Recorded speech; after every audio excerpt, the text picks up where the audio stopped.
a time, in a faraway kingdom, there was a beautiful kingdom.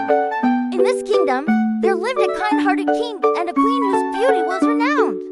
One winter day, the queen looked out of the palace window and was captivated by the whiteness of the snow. She pricked her finger with a needle and let a few drops of blood fall onto the snow. In that moment, she made a wish. I wish for a daughter with skin as white as snow, lips as red as blood, and hair as black as ebony. The queen's wish soon came true, and a baby girl was born.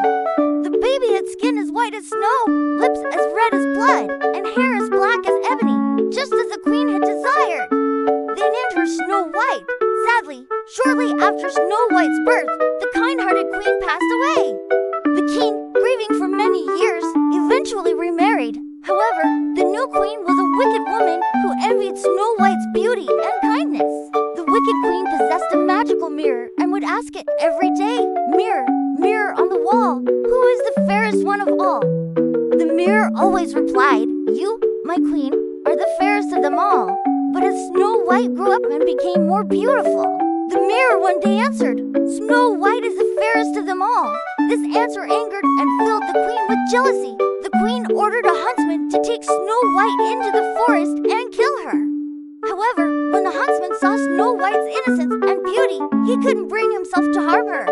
Instead, he told Snow White to flee and never return. Lost and frightened, Snow White wandered alone in the forest. As Snow White roamed the forest, she came across a small, charming cottage. The door was open, and feeling tired, she entered to rest. Inside, everything was tiny: small beds, small chairs, and small tables. Exhausted, Snow White found the smallest of 7 beds and fell into a deep sleep. In the evening, the cottage's true owners, 7 dwarfs, returned home. They were surprised to find an unknown person asleep in their home. They woke Snow White and asked who she was. Snow White told them her story, and the dwarfs felt pity for her. They promised to protect her, and Snow White began to live with the dwarfs. Meanwhile, the wicked queen learned from her magic mirror that Snow White was still alive and living with the dwarfs. Enraged, she tried various disguises to poison Snow White. First, she disguised herself as an old woman and attempted to kill Snow White with a poisoned comb. However, the dwarfs managed to save Snow White. Undeterred, the queen prepared a poisoned apple.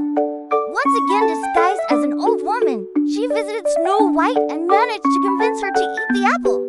As soon as Snow White took a bite, she fell into a deep sleep. Despite the dwarfs' efforts to wake her, they could not succeed. They placed Snow White in a glass coffin and laid her on a hilltop between the mountains. One day, a handsome prince came to the hill where Snow White lay in the glass coffin. He was captivated by her beauty and kissed her. With that kiss, Snow White woke up. The prince and Snow White fell in love, and the prince took Snow White to his kingdom. Snow White and the prince married with a grand wedding ceremony and lived happily ever after. As for the wicked queen, she faced the consequences of her evil deeds and was eventually punished. And so, the love-filled story of Snow White and the prince continued happily ever after.